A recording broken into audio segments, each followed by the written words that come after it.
Hello and welcome to another Demon 212 3DSWare review. Today I'm going to be taking a look at, well, pick a title really. It's called Pullblox in Europe, it's called Pushmore in America, and it's called something that loosely translates to push and pull in Japan. Either way though, I'm going to be calling it Pushmore, even though I'm European, because I actually think it's a better title. Pullblox just sounds a bit weird. Right then, so at the start, you've got your tutorials, your Pullblox Park, and your Pullblox Studio, or Pushmore, whatever. I've already broken my own rule, so I might as well call it Pullblox now. And you can hit Y, where you can erase your save data and choose your sound effects and music on or off. They are good, but I honestly play the game with the music off anyway, because there's only a couple tracks, and while they're decent, they're very samey, and it gets to the point that you're thinking, oh, I've heard this one yet again, so I just find myself playing it without the volume on. Anyway, the studio is where you go to make your own puzzles, which I will be showing that off, but first I will be going in and showing one of the actual puzzles. There's over 250 of these, which is an absolutely huge amount, and some of them will take you so long it's unbelievable to figure out the thing. Some of them, don't get me wrong, you'll walk in straight away and go, oh, that's how I solve that one, that's too easy. Others, you'll be sitting there going, why the hell can't I just see this solution? So it does work really well with, well, keeping you interested and having good longevity in that as well. The whole dynamics of the game, I suppose I should mention it before immediately solving it. The whole point is you can push and pull the blocks around, so push them in, pull them out. You can go to the side and slide them in, slide them out. You do that when you run out of room, because they can only come out by 3 blocks. So if, for example, this here, I can't pull this any further because I'd fall off the ledge. So what I have to do is I have to go on this white block over here and side pull, and to be fair, that's not working either, but that is what you're supposed to do. I'm just obviously doing something wrong. It might already be out by 3, maybe that's a problem. Either way, so you can side pull them, you can push them in, you can pull them out, and it's pretty much that for the entire game. It's very simplistic, it's nice and easy to get yourself into, and the whole point is you have to get to either the child that's trapped in the level or the flag if you've already beat the level. It's, as I say, very simple, dynamic, but the simplest puzzle games work best. I mean, at the end of the day, Tetris is lining up blocks to get them to disappear. You can't really get any simpler, and it is probably the best puzzle game in the history of the world. I absolutely love it. Other than, I suppose, Portal, which is a puzzle game. Either way, as I say, then the whole point is you're going to be doing that all the way through it. You get special types of blocks, which are ladders and tubes, and quite simply they work like warp pipes in Mario games, which obviously if you've never played a Mario game, then I suppose what I've just said there makes absolutely no sense. And I also hope you can't hear the drilling that's currently going on, because we are going through renovations at the moment, and it's doing my head in, and it'll probably be doing your head in.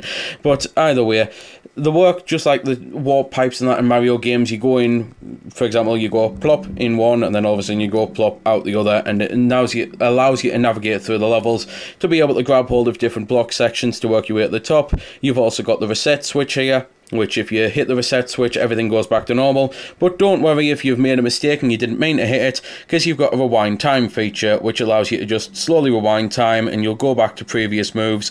It's a nice feature, because sometimes, because of the camera angle and that, it doesn't, the controls and the analog and that, well, circle pad, don't always work the way you want. There'll be times where you misjudge a jump just because of how the camera is. It's not a fault with the game or anything. I know they've done it to increase the 3D ability and all that, and I think that's why they've therefore put the rewind feature in, because otherwise it would be a problem with the game if you misjudged a jump at the top of the level, fell all the way at the bottom on a huge stage, and then you had to start again from scratch. Instead, as I say, just hold the rewind button and you fly back up. It's excellent.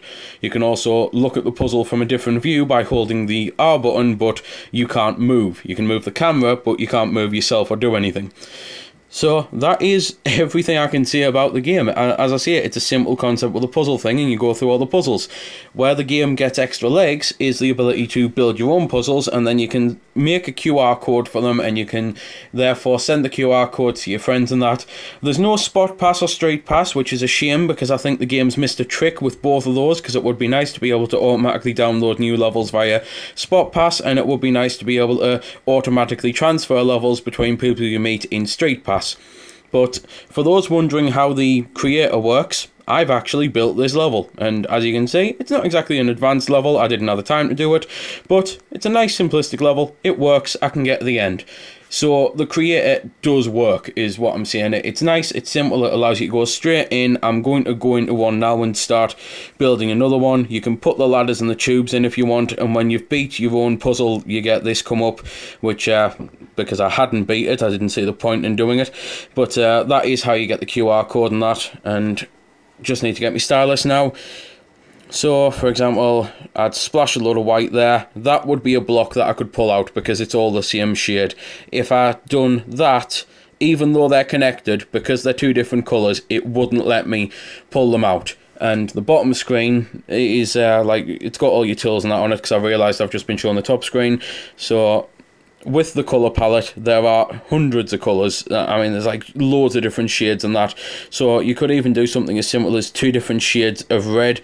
And while they might look the same, there would indeed be 2 different blocks to pull out. So it's quite nice that it's very, very expansive. It's the type of thing that I reckon the community for this game would be able to do a hell of a lot of good puzzles, just like Little Big Planet and Modern Nation Racers community made a hell of a lot of good levels and a hell of a lot of good tracks as well.